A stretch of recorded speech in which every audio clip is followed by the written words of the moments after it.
पड़ती है तो हज़रत सैयदना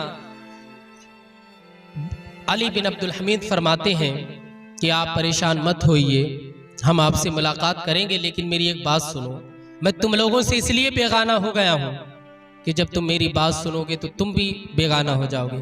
कहा कि एक मर्तबा मेरे दिल में शौक आया कि मैं हुजूर सैयदना सिरी सख्ती रहमतुल्लाह अलैह, जो कि अल्लाह के बहुत बड़े बुजुर्ग और अल्लाह के वली हैं, जो कि अल्लाह के बंदे हैं, लेकिन उन्होंने अल्लाह रब्बुल इज़्ज़त को राज़ी किया है। तो मेरे दिल में तमन्ना आई कि मैं उससे मुलाकात करने के लिए उनके काशाने पर जाऊं।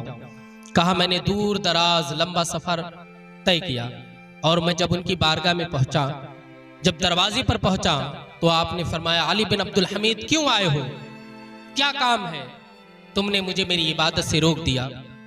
और बेचैन होकर के मुझसे कहने लगे कि मेरे पास आने से तुमने मेरी इबादत में खलल डाल दिया।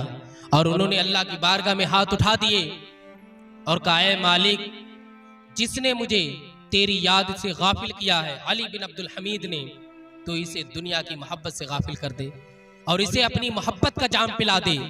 सैयदना अली बिन अब्दुल हमीद फरमाते हैं कि जब मैं लौट करके आया तो मेरे दिल की दुनिया आबाद हो चुकी थी, दिल में नूर भर चुका था, आंखों में एक अलग सुरूर था।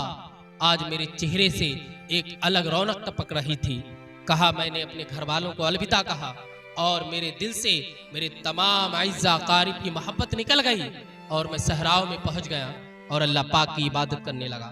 कहा मैंने इतनी इबादत की कि दुनिया की मोहब्बत मेरे पास कभी नहीं आती है और मैं अल्लाह रब्बुल इज़्ज़त की मोहब्बत में ही मुस्तग़रक़ रहता हूँ।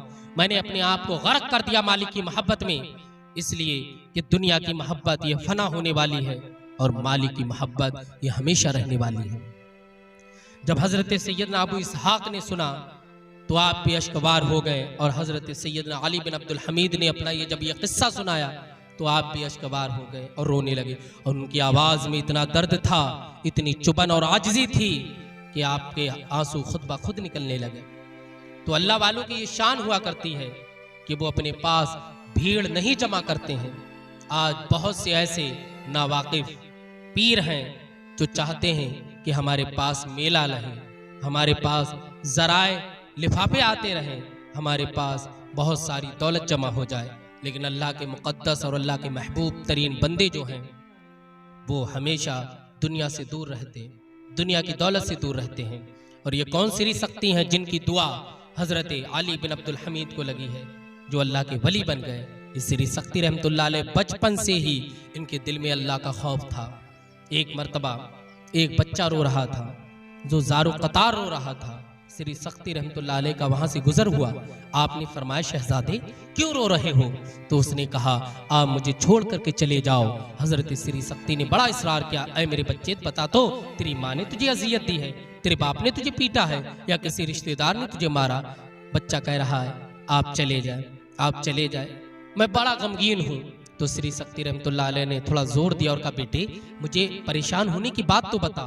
अब वो बच्चा कहता है, जब आप इतना इसरार कर रहे हैं तो सुनो, आज सवेरे सवेरे जब मेरी माँ ने चूल्हा फूका तो मेरी माँ ने पहले आग लगाने के लिए छोटी छोटी लकड़ियां रखी, बाद में बड़ी बड़ी लकड़ियां रखी।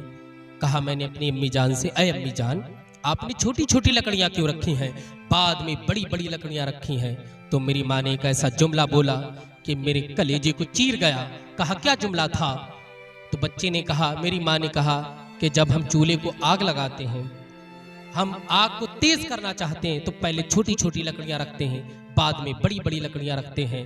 अल्लाह अकबर। जब मेरी माँ का ये जुमला था तो मैंने कहा, अल्लाह, जब दुनिया की आग को भड़काने के लिए पहले छोटी छोटी लकड़ियां और बाद में बड़ी बड़ी लकड़ियां रखी जाती हैं, कल मैदान महशर में ऐ अल्लाह जब जहन्नम को भड़काएगा तो कहीं ऐसा ना हो पहले मुझ जैसे छोटे छोटे बच्चों को रखा जाए, बाद में बड़े बड़े गुनहगार शद्दाद, नमरूद, अबू जहल, उतबा, शैबा, ये काफिरों को रखा जाए। या अल्लाह, बस इस खौफ से मैं रो रहा हूँ कि कहीं हश्र में अल्लाह पाक जहन्नम को भड़काए तो हम जैसे छोटे बच्चों के जरिए ना भड़काए।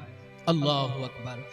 जब सिरी सख्ती रहमतुल्लाह अलैह ने उस बच्चे की ये फिक्र देखी, ये आखिरत का खौफ देखा, तो आपने कहा, बच्चे तो आने वाले वक्त में एक अल्लाह का बहुत अजीम बंदा बन करके चमकेगा, और वो अजीम बंदा हजरत शिबली रहमतुल्लाह अलैह बन करके चमके, जिनका तज़किरा आला हजरत फाज़िल बरेलवी ने अपने शेर में किया है।